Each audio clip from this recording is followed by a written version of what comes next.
Buenos días, hermanos, que el Señor continúe derramando bendiciones sobre cada uno de nosotros en esta mañana. Una mañana muy bonita, una mañana muy especial, y le doy gracias a Dios porque por su misericordia y su fidelidad nuevamente tengo la posibilidad de compartir con ustedes su palabra, de tener esta conversación con ustedes, porque no es más que un momento en el que podamos hablar y en el que podamos también escuchar aquello que el Señor tiene preparado para nuestros corazones. En esta actitud de reverencia cerremos nuestros ojos para entregarle este tiempo al Señor. En el nombre de Jesús te damos gracias, Padre, por este día, gracias por este tiempo en el que podemos alabarte, adorarte, en el que hemos venido a encontrarnos contigo y nos has recibido con brazos abiertos, llenándonos de una unción, llenándonos de tu presencia, llenándonos de tu Santo Espíritu. Padre, te ruego en el nombre de Cristo Jesús que tú seas hablándole a nuestras vidas. Hemos venido a encontrarnos contigo. Hemos venido, Señor, porque queremos escucharte.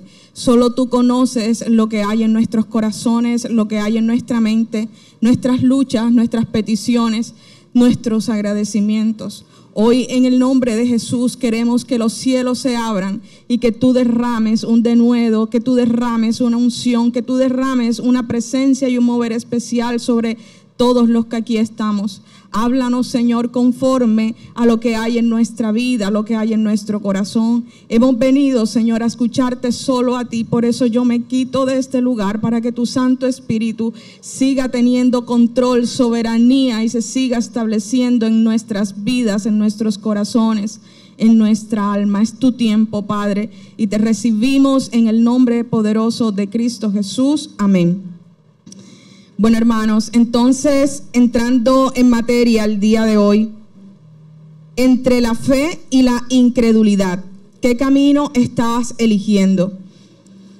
Entre la fe y la incredulidad. Y yo tengo que confesar que hay momentos de mi vida en los que me he sentido con una fe supremamente fortalecida y he visto respuestas de Dios grandísimas. Pero también he tenido momentos en mi vida en donde mi fe ha flaqueado muchísimo, en donde me ha llenado más la incredulidad que esa fe y esa certeza que he tenido en Dios. Yo no sé si ustedes también se han sentido así en algún momento. Y encontré en un pasaje en la Biblia en donde me identifiqué muchísimo.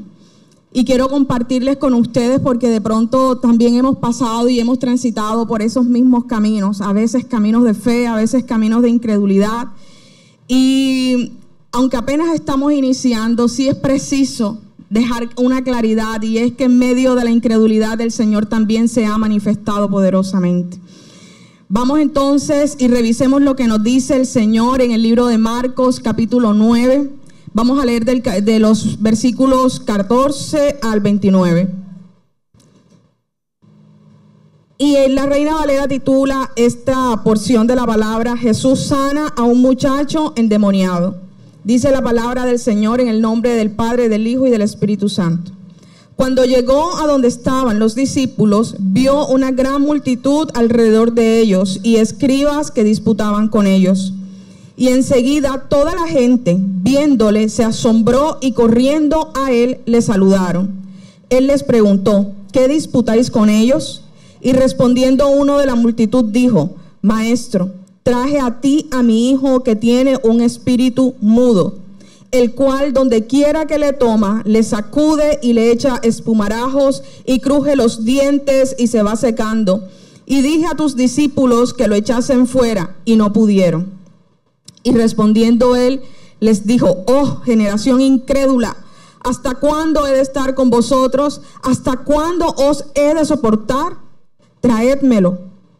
Y se lo trajeron, y cuando el espíritu vio a Jesús, sacudió con violencia al muchacho, quien cayendo en tierra se revolcaba echando espumarajos. Jesús preguntó al padre: ¿cuánto tiempo hace que le sucede esto? Y él le dijo: desde niño.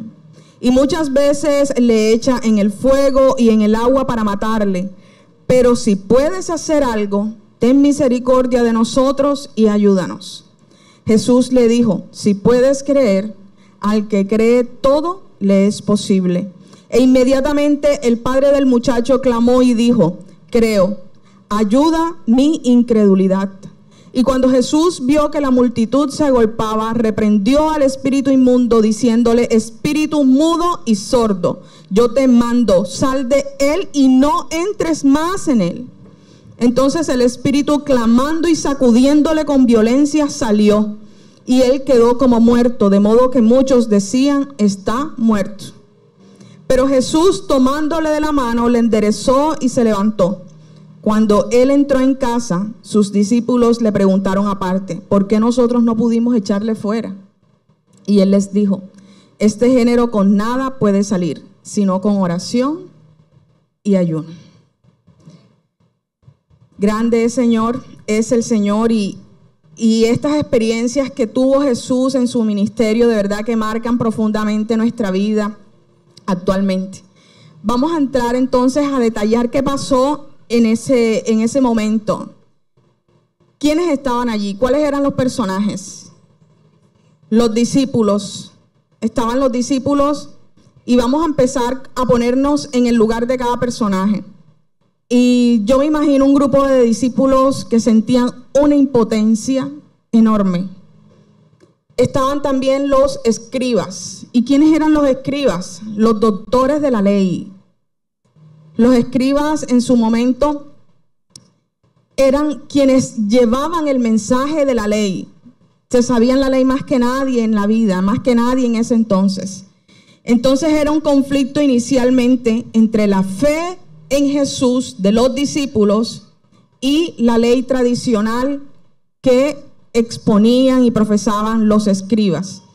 Y los escribas entonces, yo me imagino la escena, le traen los muchachos, al muchacho endemoniado a los discípulos que estaban con Jesús, que permanecían con Jesús, que veían los milagros de Jesús, y por más que reprendieron, no pudieron echar fuera a los demonios. Y estaban los escribas reclamándolos, eran jueces en ese momento, juzgaban a los discípulos. Entonces imagínense la posición de los discípulos de impotencia, de no saber qué más hacer, de a quién le pedimos ayuda si Jesús en ese momento no estaba allí. Otro personaje era el padre del muchacho, un papá desesperado, un papá angustiado, viendo cómo los demonios estaban acabando paulatinamente con la vida de su hijo. Un padre lleno de angustia. Y yo sigo yéndome a ese momento. El padre había agotado todos los recursos, me imagino que solicitando la ayuda para que sacaran o liberaran a su hijo. Y creería yo, no está escrito en la Biblia, creería yo que alguien le dijo: por allá están los discípulos, los que andan con Jesús, seguramente, así como Jesús echa demonios fuera, ellos también ve. Y ese papá, lleno en su momento de fe, fue donde los discípulos. Si él no hubiese creído que los que estaban con Jesús podían hacer el milagro, no iba a llevarlo, ¿cierto? Si fue porque tenía alguna esperanza puesta en ellos. El padre fue donde los discípulos, desesperados, angustiados, dándose cuenta que los discípulos tampoco podían liberar a su hijo. Otro personaje, el hijo, ¿cierto? Enfermo, endemoniado. Dice el texto que acabamos de leer que muchas veces los demonios lo echaban al fuego y lo echaban a las aguas para ahogarlo, para quemarlo, para matarlo. Lo revolcaba en el piso. Físicamente, imagínense la condición de ese muchacho. Me lo imagino delgado, me lo imagino descompuesto, me lo imagino vuelto prácticamente nada. Y el personaje más importante, Jesús. Llega Jesús, el Salvador, el sanador, el que trae soluciones no duraderas, permanentes. Amén. Entonces, teniendo ya claridades de quiénes estaban y cómo era más o menos el tema allí en esa reunión, ¿qué pasó? ¿Qué estaba pasando? ¿Por qué Jesús no estaba allí? Si leemos un poquito antes, Jesús venía de una experiencia sobrenatural. Inmediatamente antes, se había experimentado la transfiguración de Jesús. Entonces Jesús había subido ¿con quiénes? A ver, con Pedro, con Jacobo, Santiago y con Juan. Ellos tres habían subido con Jesús y habían experimentado la transfiguración de Jesús. ¿Y qué es la transfiguración de Jesús? Es donde Dios revela a estos tres discípulos la divinidad de Jesús, donde revela la identidad de Jesús. Aparece Elías de un lado, aparece Moisés del otro lado. Dice la palabra y expone que Jesús se llena de una vestidura blanca que nunca nadie en la tierra ha podido llegar a ese nivel de blancura. Es una experiencia extraordinaria. Jesús siendo Dios en su esencia, la gloria del Señor manifestada en Cristo. Eso lo experimentaron 3 apóstoles, 3 discípulos. Y después de ese momento de gloria, que es una predicación diferente, otro día seguimos hablando de eso, Jesús le dice, ya vamos donde están el resto de discípulos. Y cuando ellos 4 llegan, se encuentran el tumulto y se encuentran la discusión y los personajes que acabamos de mencionar. Entonces, los discípulos, ante un desafío enorme por no poder hacer nada, ven a Jesús llegar. ¿Cómo quedan ustedes cuando el jefe nos encomienda una labor y de repente no hemos podido hacerla y llega el jefe y abre la puerta y uno como que miércoles? No tengo nada para mostrarle. Me imagino una sensación compleja para ellos. Entonces Jesús le pregunta, ¿por qué discuten? ¿Qué es lo que pasa? Y se levanta ese padre desesperado y le dice, vengo a traer a mi hijo que tiene un demonio. Y se lo traje a tus discípulos, pero ellos no han podido hacer nada. Y Jesús, siendo Dios, hace un primer llamado. Oh, generación incrédula. Y aquí marca entonces el derrotero de este mensaje. Inmediatamente en esa frase les dijo todo. No han podido hacer nada porque no creen. Oh, generación incrédula, ¿hasta cuándo voy a estar con ustedes? Es decir, si esto pasa el día que yo me vaya, ¿qué va a pasar? ¿No creen? Traédmelo, traigan al muchacho, pidió Jesús enseguida. Entonces, aquí nos paramos nosotros en el centro y revisamos en este momento de la vida qué camino hemos escogido. ¿Qué camino hemos elegido? ¿La fe o la incredulidad? ¿Por dónde estamos transitando? ¿Qué está pasando en nuestras vidas? ¿Cómo estamos afrontando las diferentes circunstancias, las diferentes situaciones del día a día? ¿Por qué camino estamos transitando?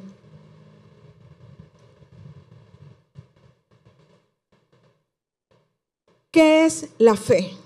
Dice... No lo busqué en un diccionario porque el Señor me lo muestra en su palabra claramente. Hebreos 11:1 nos dice que la fe es la certeza de lo que se espera y la convicción de lo que no se ve. Es decir, la fe es sentir en mis manos algo que no sabemos de dónde va a salir. Certeza de lo que se espera, convicción de lo que no se ve. ¿Y qué es la incredulidad? Si nos vamos a la palabra, la incredulidad nos dice, o en la versión, yo leí el texto en Reina Valera, pero si me voy a otras versiones, dice, es reemplazada la incredulidad por falta de fe. Sin embargo, me fui también al diccionario, y en el diccionario nos enseñan que la incredulidad es repugnancia o dificultad en creer algo. Dice que es escepticismo, desconfianza, suspicacia, sospecha, recelo, duda. Y también dice falta de fe y de creencia religiosa.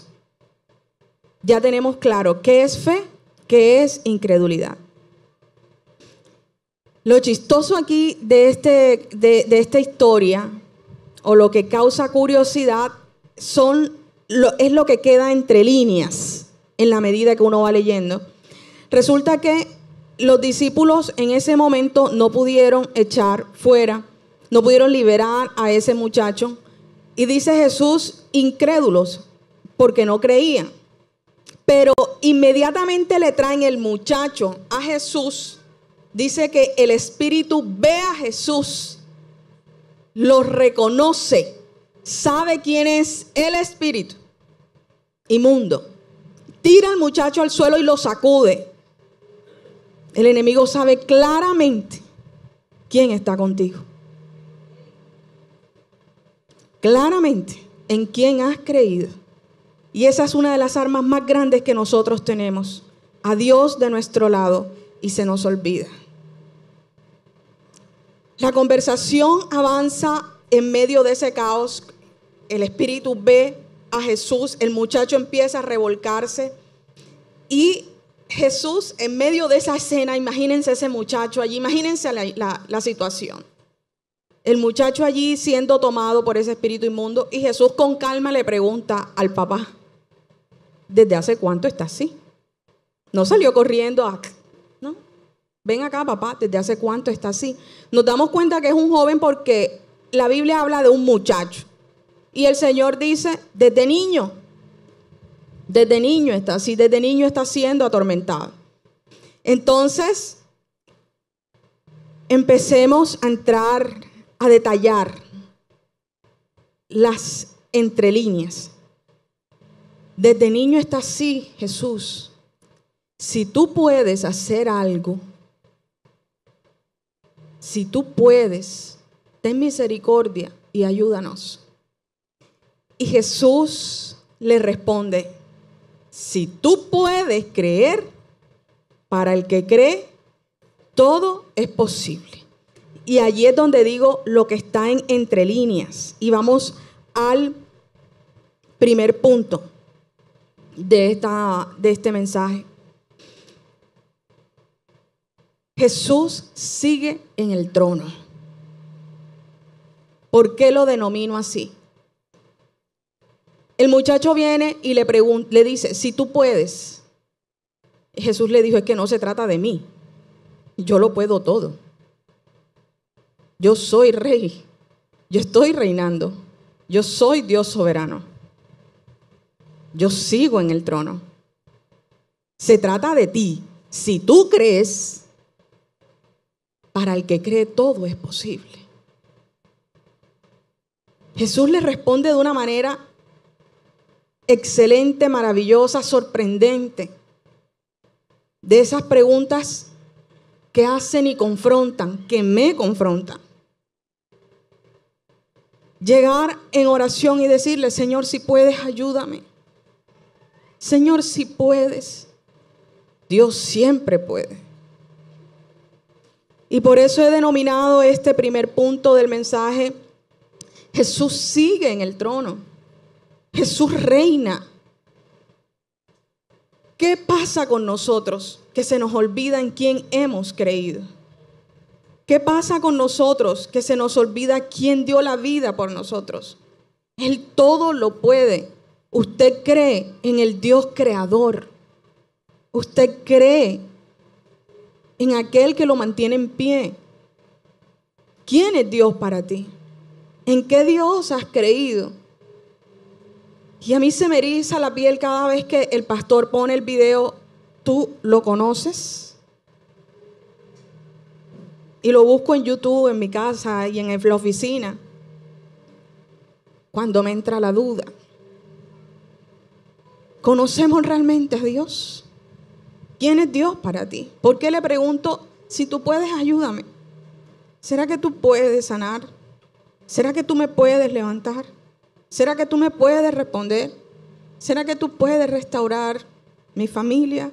¿Será que tú puedes levantar la economía de mi hogar? El Señor siempre puede. No se trata de que Él pueda. ¿Habrá algo imposible para Dios? ¿Qué nos dice? Lo leemos en Jeremías 32, 26. ¿Qué hay imposible para Dios? Nada. Absolutamente nada. Vamos a leerlo, aquí lo tenemos. Entonces vino la palabra del Señor a Jeremías. Yo soy el Señor, Dios de toda la humanidad. ¿Hay algo imposible para mí? A mí eso se me olvida, que para Dios no hay nada imposible. ¿Qué nos dice Números 23, capítulo 19?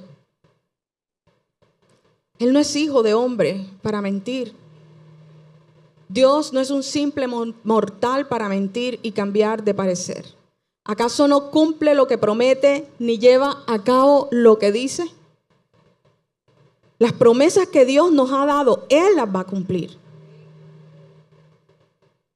Dios no se arrepiente. Dios no es hombre para mentir. Dios no cambia de parecer. Si Dios te ha prometido, si Dios te ha dado palabra, Él es fiel y justo. Entonces no se trata de sus limitaciones, porque Él no tiene limitaciones. No se trata de Él. Ese clamor, si tú puedes, ten misericordia y ayúdanos. Jesús le devolvió enseguida, no es que no soy yo. Si puedes creer tú puedes creer quién soy yo. Tú sabes enfrente de quién estás. Tú sabes quién camina contigo. Tú sabes quién te levanta cada mañana. ¿Sabes quién es Jehová de los ejércitos? ¿Sabes quién es el león de Judá? Aquel que si tuviera hambre no te lo diría a ti, porque suya es la tierra y su plenitud. Eso estremece. ¿Qué límites tiene Dios? Ninguno. Hay una gran certeza y es que Dios todo lo puede, porque Él sigue en el trono. Él no se ha bajado del trono, Él sigue reinando. Mi Dios venció la muerte, mi Dios venció el pecado. Al tercer día resucitó, subió y está sentado a la derecha de Dios Padre y tiene autoridad sobre el cielo, sobre la tierra y debajo de la tierra. Ese es tu Dios. ¿Habrá algo imposible para Él? No se trata de que Él pueda. ¿Tú crees en Él? Esa es la gran pregunta. Esa es la gran pregunta. El segundo punto, hoy voy rápido, hoy no me demoro. El segundo punto de este mensaje, vámonos, seguimos en línea con el texto. Ayuda mi incredulidad. El Padre le contesta a Jesús cuando Él le dice, si puedes creer tú, para que cree todo es posible. O sea, le dijo, la solución está en ti, en que tú creas, ya. Pero miren la respuesta, y en esa respuesta es que Natalie Badilla se identifica. No sé ustedes. Le contesta, sí creo, coma, ayuda mi incredulidad. Yo sí creo, Señor, que tú puedes, pero dudo de mí, no de ti, dudo de mí. La incredulidad es una de las grandes luchas de nosotros, los seres humanos. Primero porque, ya lo vimos, se nos olvida quién es Dios. Y segundo, ¿será que el Señor a mí sí me escucha? ¿Será que el Señor sí se acuerda de mí? ¿Será que el Señor sí sabe quién soy yo? Yo encuentro desde mi experiencia, en todo este tiempo de caminar con el Señor, 3 raíces de la incredulidad. Si hay alguna más, podemos compartirla. En este mensaje traje 3 que para mí son muy relevantes y las escucho en consejería, las escucho en conversaciones, las traigo desde mi vivencia personal y las comparto con ustedes. Para mí, de las primeras dudas o de las primeras raíces de la incredulidad está la culpa. Está la culpa. ¿Será que el Señor a mí me perdona? ¿Será que después de yo haber hecho esto, lo otro, el Señor ya no creo que me responda? Entonces, el Señor sí lo puede hacer, pero siendo como soy yo, sabiendo cómo soy yo, no creo que el Señor me responda. La culpa nos aleja de la fe. La culpa nos separa del camino de la fe. Creer que el Señor no tiene amor suficiente para mí me separa del camino de la fe. Se nos olvida la palabra del Señor. Y si tú hoy sientes culpa, si hoy sientes que el Señor no te ha perdonado, si sientes que has caído muchas veces, que has tropezado muchas veces con la misma piedra y que el Señor ya no te va a levantar, yo quiero que revisemos varios textos de la palabra, porque quiero que al salir de aquí lleves la convicción absoluta de que por la gracia de Cristo somos perdonados y transformados en una vida nueva. Y en esa premisa tenemos que creer para afianzar nuestra fe y para poder avanzar. Dice la palabra en el Salmo, tengo varios, entonces si puede seguirme en su Biblia o en su celular, maravilloso. Si los puede anotar, reflexione en ellos en casa. Voy a leerlos, son corticos, pero quiero que se lleve lo que usted cree que el Señor hoy le va a entregar, para que se sienta perdonado, redimido y restaurado por el Señor. El Salmo 103, versículo 12, dice: cuanto lejos está el oriente del occidente, hizo alejar de nosotros nuestras rebeliones. Tan lejos echó nuestras transgresiones. Ahí me cambiaron la versión. Cuando está lejos el oriente del occidente, hizo alejar de nosotros nuestras rebeliones. Las echó lejos de ti. Tu rebelión, tu soberbia, tu pecado. Tanto lejos está el oriente y el occidente, nunca se juntan. Están totalmente separados, en polos opuestos. Tú estás en un extremo, en el extremo de la cruz, en el extremo de la gracia. Tu pecado quedó del otro lado, porque el Señor lo echó hacia allá. Efesios 1:7. NBI. En Él tenemos redención por su sangre, el perdón de pecados según las riquezas de su gracia. En Él tenemos redención por su sangre, por la sangre de Cristo. Él no dio su sangre en vano. Su sacrificio es único, una sola vez. Y con ese sacrificio de cruz, con ese sacrificio de muerte fue suficiente para que hoy sintamos las riquezas de su gracia. No necesitamos otro sacrificio. No necesitamos que Él vuelva a dar la vida por nosotros, para que tú y yo hoy nos sintamos perdonados. En Él tenemos redención por su sangre. Hemos sido redimidos, perdonados. Primera de Juan 1:9. Si confesamos nuestros pecados, Él es fiel y justo para perdonarnos. Él es fiel y justo para perdonarnos nuestros pecados y limpiarnos de toda maldad. Si confesamos nuestros pecados, ve al altar hoy.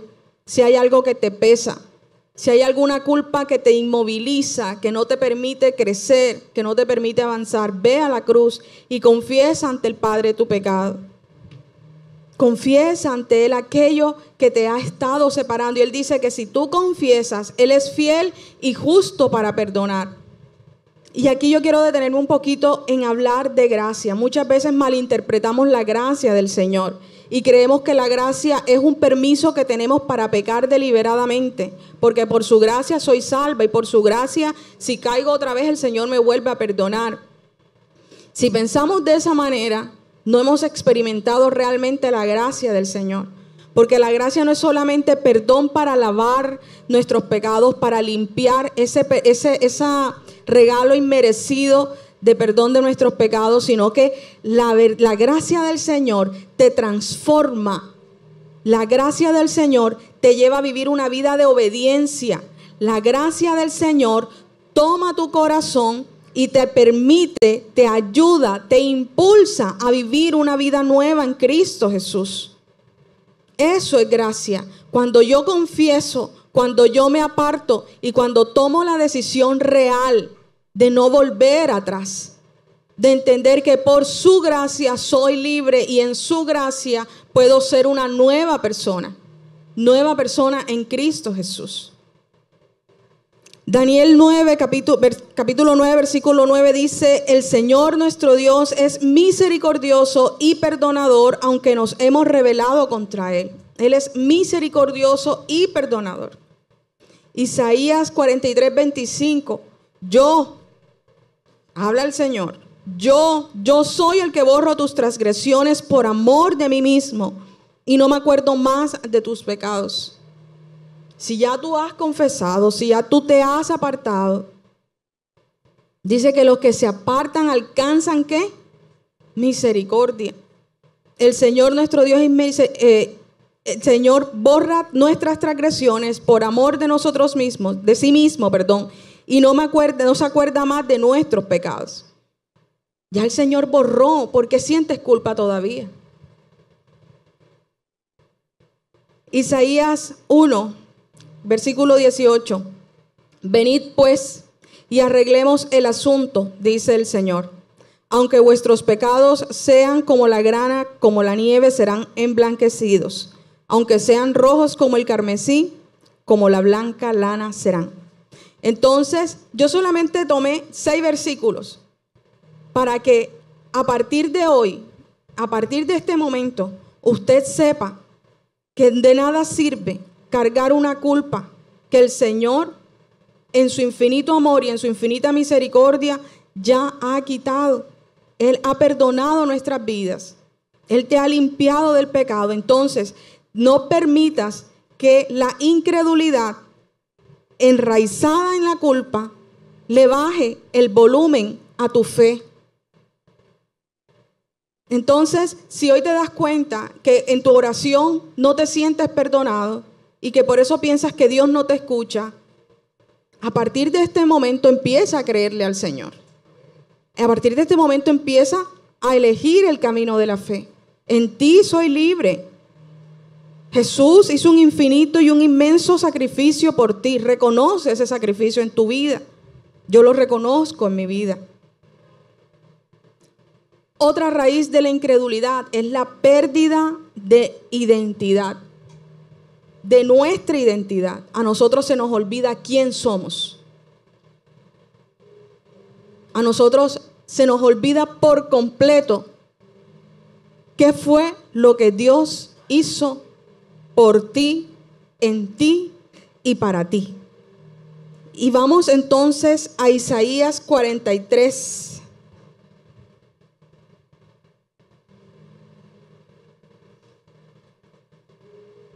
Versículos del 1 al 7. Y si tú eres de esas personas, como yo,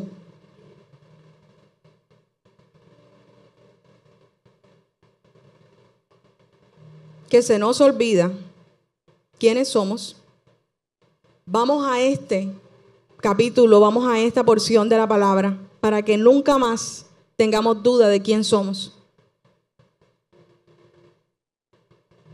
Pero ahora sí, dice el Señor, el que te creó, Jacob, el que te formó, Israel, no temas que yo te he redimido y te he llamado por tu nombre. Tú eres mío. Vamos a dejarla hasta allí para no extendernos más, porque aquí creo que está lo central. Pero ahora dice el Señor, el que te creó, Jacob, el que te formó, Israel, no temas que yo te he redimido, te he llamado por tu nombre. Tú eres mío. Vamos a las entrelíneas. El Señor me creó, me formó, me redimió, me llamó por mi nombre y declaró que soy de Él. se nos olvida. Después que el Señor nos crea, nos forma, nos redime, nos llama por nuestro nombre y nos declara su propiedad, ¿será que no te va a escuchar si llegas a Él?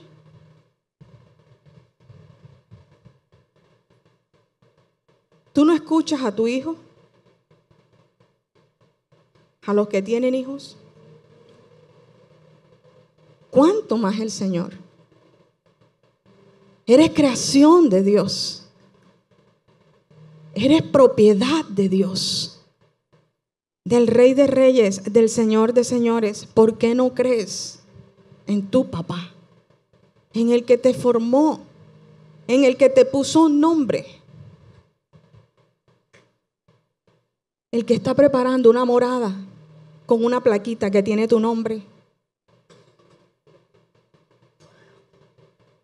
Se nos olvida y por eso nuestra fe mengua.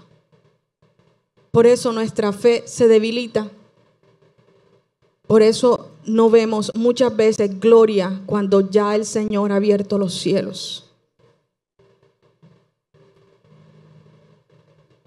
Y la otra raíz de incredulidad es la pérdida de enfoque. Nos hemos desenfocado. Nos hemos desenfocado. Tenemos la mirada puesta en el problema.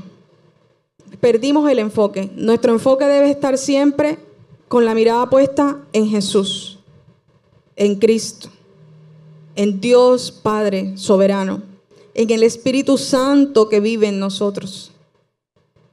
Pero cuando quitamos la mirada del altar, del trono, vemos el problema gigante.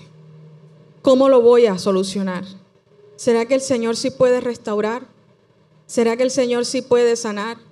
¿Será que el Señor sí me ayudará? Y llegamos entonces a preguntarle, ¿será que tú puedes ayudarme, Señor?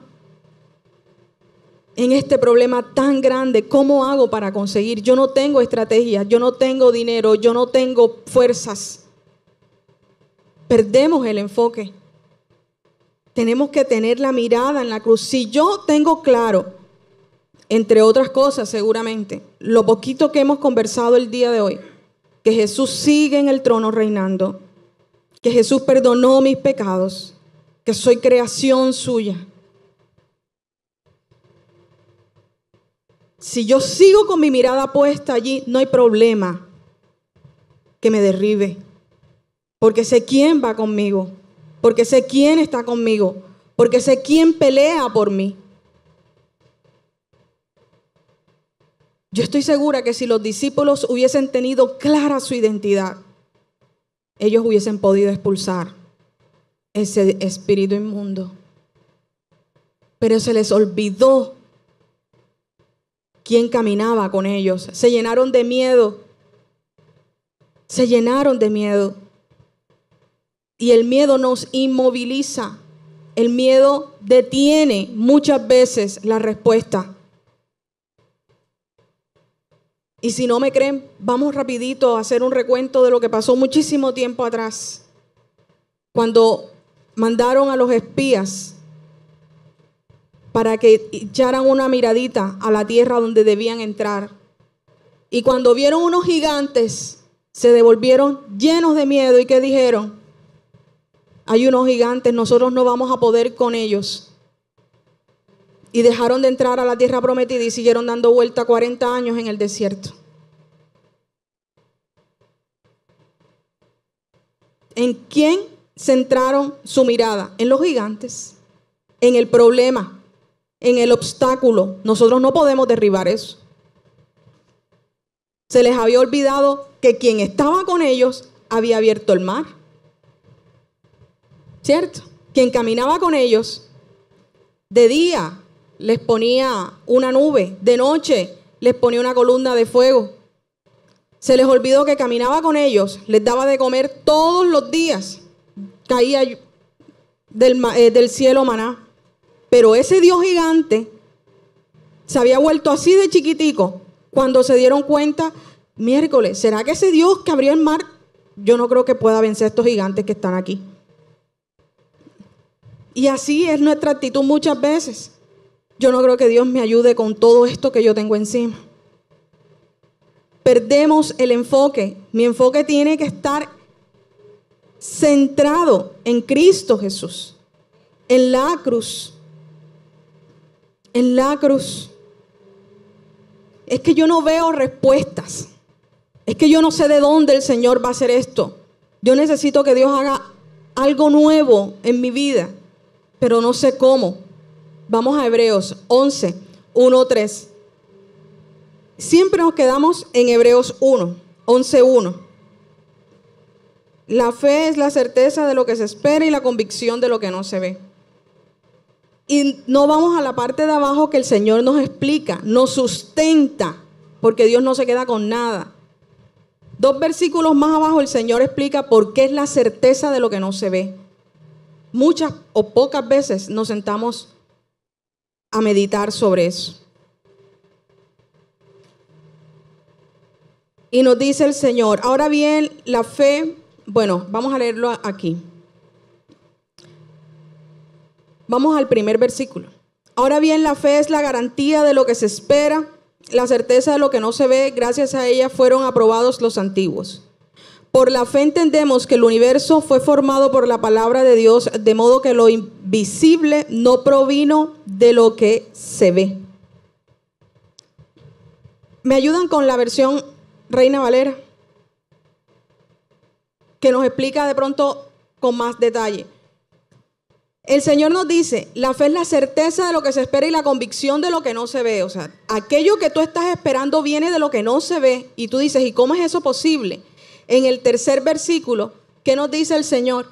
Por la fe entendemos haber sido constituido el universo por la palabra de Dios, de modo que lo que se ve fue hecho de lo que no se veía. Esa es la explicación al primer versículo. Todo lo que nuestros ojos ven, la creación de Dios, fue hecho de lo que no se veía, de lo que no existía, de lo que no era. Eso es fe. Eso que tú no ves, eso que no existe, esa respuesta que no tiene salida, de allí de donde no ves, viene el milagro. Eso es fe. Eso es fe. Entonces no ves la solución, mejor. Porque de ahí es donde el Señor obra. No estás sentado en algo que antes no existía, pero hoy lo estás tocando. Eso es fe. Entonces no perdamos el enfoque, aunque no veamos salida, aunque no veamos respuesta, aunque lo creamos imposible. Ya leímos hace 20 minutos, ¿habrá algo imposible para Dios? Entonces aquí está la respuesta del Señor a ese papá. Cuando le dice, ayuda a mi incredulidad, deja de sentir culpa. Recuerda quién soy, quién eres delante de mí y no quites tu mirada del Maestro. ¿Qué le pasó a Pedro cuando Jesús lo puso a caminar sobre las aguas y se llenó de miedo? Cuando bajó la cabeza, ¿qué le pasó? Se hundió porque dejó de mirar a quién. Eso nos pasa. Cuando dejamos de mirar a Jesús para ver el problema, nos hundimos. Amén. Seguimos. Se levantó el muchacho de una manera magistral. ¿Por qué lo digo magistral? Porque cuando Jesús echa fuera al espíritu inmundo, el muchacho cae como muerto y todo el mundo dice, se murió. Ese pelado quedó papu. Y Jesús llega de una manera magistral. Yo no sé en sus oraciones cómo le dicen ustedes al Señor que llegue. Ay, yo siempre le digo, tómame de la mano. Jesús vino y lo tomó de la mano y lo levantó. ¿Cierto? Y ya se fue con su papá y no sé qué más pasó. Pero ¿qué relata la historia? Que cuando llegaron, el Señor se fue, Jesús se fue con todos sus discípulos. Y cuando ya estaban como en un lugar relajados, como ya conversando, echando cuentos, le dicen los discípulos, oye Jesús, ¿y nosotros por qué no pudimos sacar ese espíritu? Y viene Jesús y le dice, es que hay algunos espíritus que solo salen con ayuno y oración. Vamos entre líneas, porque a mí Dios me habla entre líneas. ¿Qué les quiso decir a los discípulos? Ustedes están conmigo, pero ustedes no tienen intimidad conmigo. Ustedes vienen todos los domingos a la iglesia. Natalie, tú vas todos los domingos a la iglesia, pero te hace falta ayuno y oración. Eso fue lo que dijo Jesús a sus discípulos. ¿Por qué no pudimos? Les falta comunión con el Padre. Para ver la respuesta, nos falta comunión con el Padre. Ayuno y oración. La necesidad de mantener una vida espiritual activa y comprometida. Necesidad de oración, de búsqueda, de una relación más profunda. A veces nos quedamos en las orillas. Y cuando hablo de las orillas, voy a todas esas veces que Jesús hablaba desde la barca y expuso el mensaje o exponía el mensaje y todos escuchaban el mensaje desde la orilla y luego Jesús se iba en la barca, cruzaba el mar, iba hacia otro destino y los demás se quedaban allá en la orilla. Pero no entraban en intimidad con el Señor. No entraban en relación con el Señor. No se quedaban a disfrutar del Señor. Y esa es la invitación que el Señor nos hace en esta mañana. Tercer punto, solo con ayuno y oración. Solo con ayuno y oración. Es decir, solo con cercanía real. Solo con intimidad. Solo con intimidad. No desde las orillas. No escuchando, sacudiéndome y regreso después. Es quedarse. Es quedarse. Como dice la palabra y como dice una canción de Marcos Vidal, recogiendo los pedazos de los panes, de las sobras que quedaron del pan cuando Jesús multiplicó. Es quedarse, es anhelar la presencia del Señor.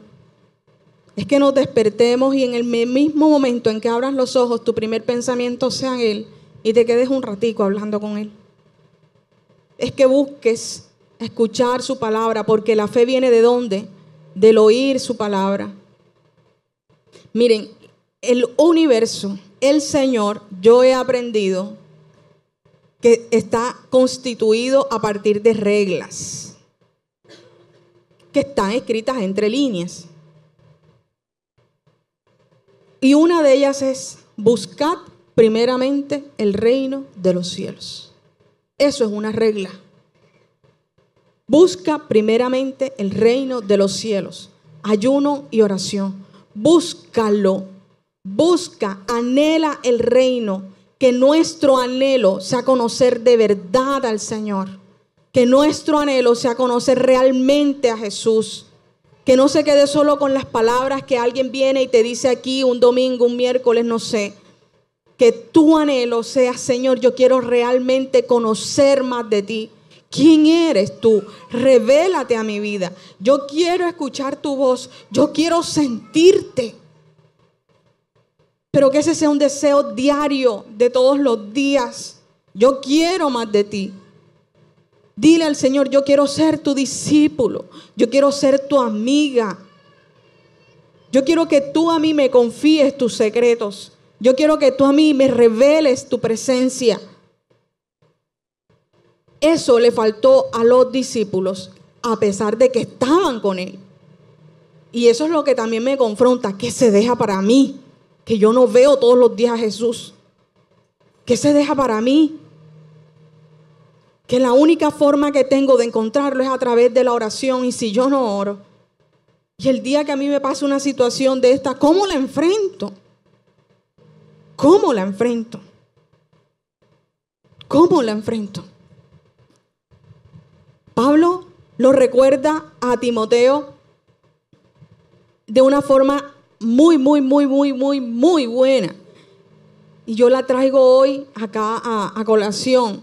En 2 de Timoteo, capítulo 3, versículo 14, dice Pablo a Timoteo: permanece firme en lo que has aprendido. Pero persiste tú en lo que has aprendido y te persuadiste sabiendo de quién has aprendido. ¿Qué has aprendido tú desde que estás en los caminos del Señor? Si no ves respuesta, persiste en ayuno y en oración. O sea, no flaquees, no pierdas fuerzas, porque ahora mismo de pronto tú quieres tener una vida maravillosa en Suiza. Bendito sea Dios, seguro la tendrás. Pero en este momento persiste para que puedas lograrlo. Y en 1 Timoteo 4:14 le dice: ejercita el don que te ha sido dado por imposición de manos. Ejercita lo que el Señor ha puesto en ti. No descuides el don que hay en ti, que fue dado mediante la profecía con imposición de las manos del presbítero. No descuides el don que hay en ti. No descuides las promesas que Dios te ha dado. No descuides la presencia del Espíritu Santo en ti. No descuides la oración. No descuides la búsqueda. Perfecciona el don que hay en ti. Tú dirás: yo no tengo ningún don. Todos tenemos un don. Uno no, muchos. Todos tenemos talentos. Los únicos dones no son los que tú ves visibles acá adelante. Este es más pequeño.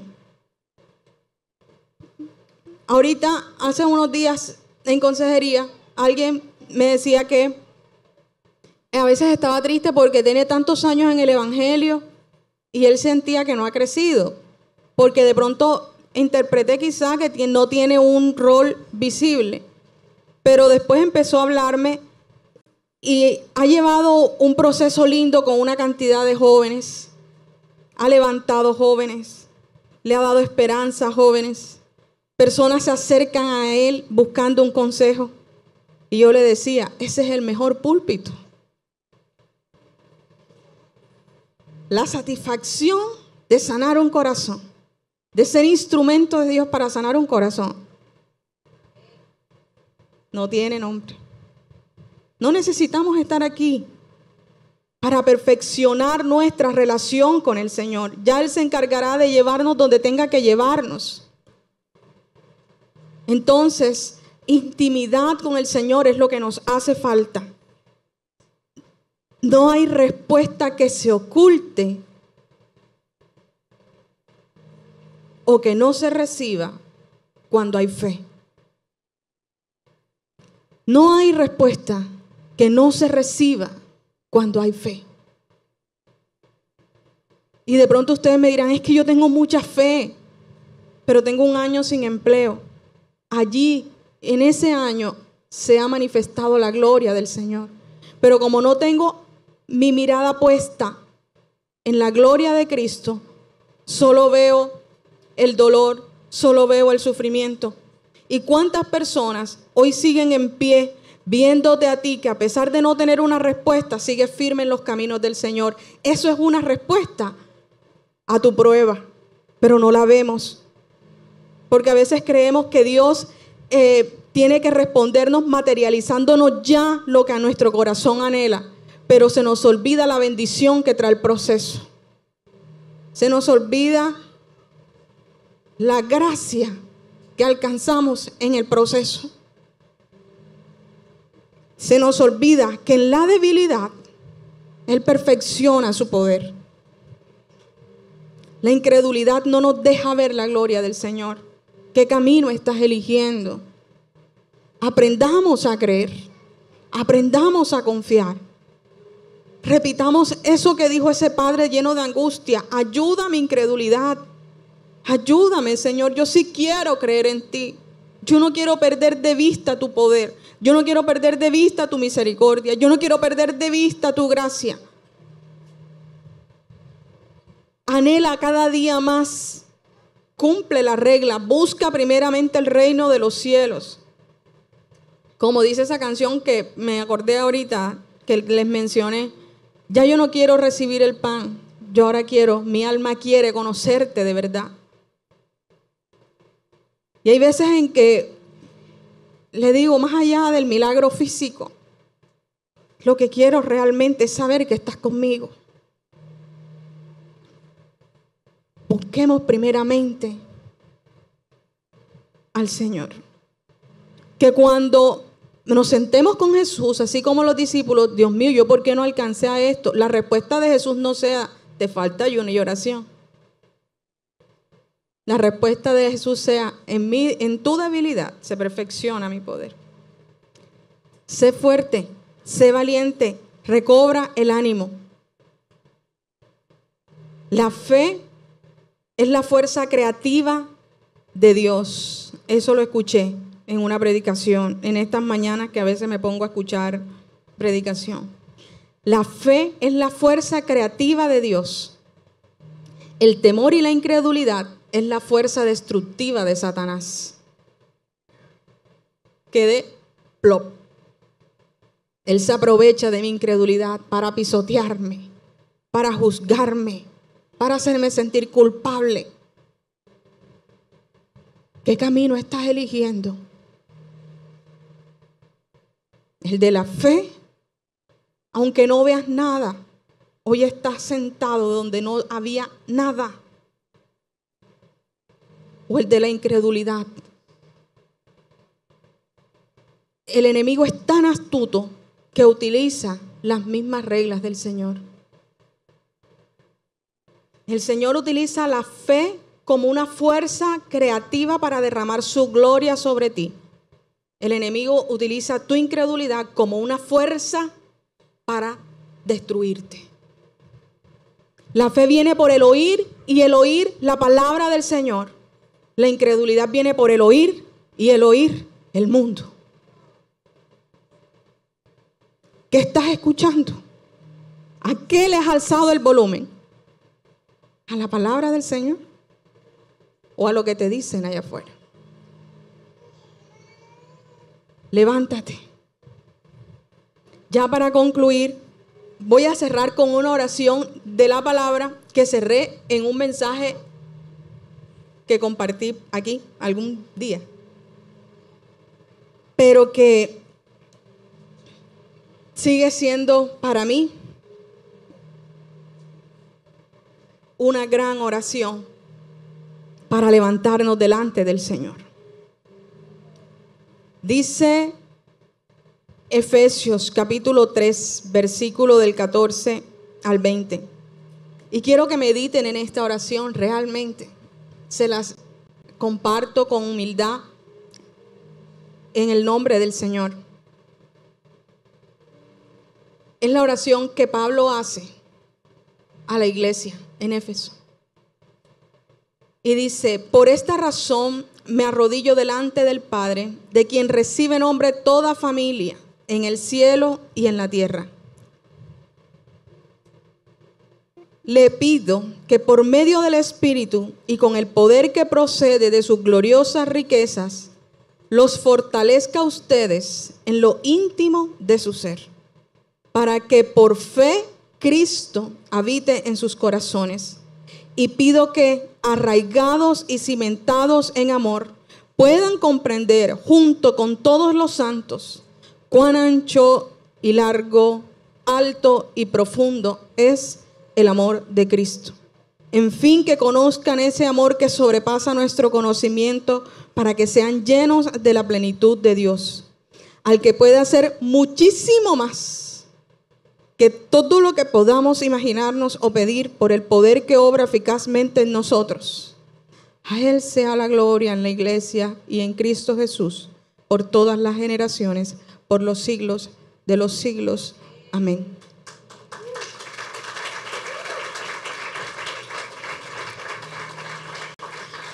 Que algún día podamos comprender cuán ancho y largo, alto y profundo es el amor de Dios por nosotros. Y que nunca se nos olvide que Él puede hacer muchísimo más de lo que nosotros podemos imaginarnos. Cerremos nuestros ojos.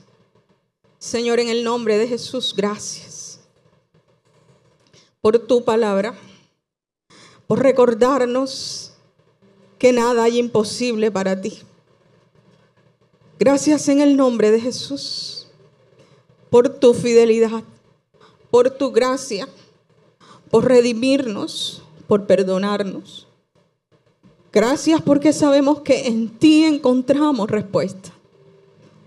Tú eres la respuesta que tanto anhela nuestro corazón. Si te tenemos a ti, nada falta. Si te tenemos a ti, todo lo podemos. En ti somos más que vencedores. Hoy te rogamos con el corazón en la mano. Ayuda nuestra incredulidad. Ante cada circunstancia de la vida, revélanos a Cristo, Señor. Revélanos tu amor. Revélanos tu misericordia. Y aumenta nuestra fe. Nos hace falta fe. Y te pido perdón por todas las veces que he dudado de tu poder. Por todas las veces que he dudado de tu grandeza. Por todas las veces que he dudado de quién eres. Perdón, Señor. Si hoy no veo respuesta, sé que tú tienes el control porque creo en ti. Ayuda mi incredulidad.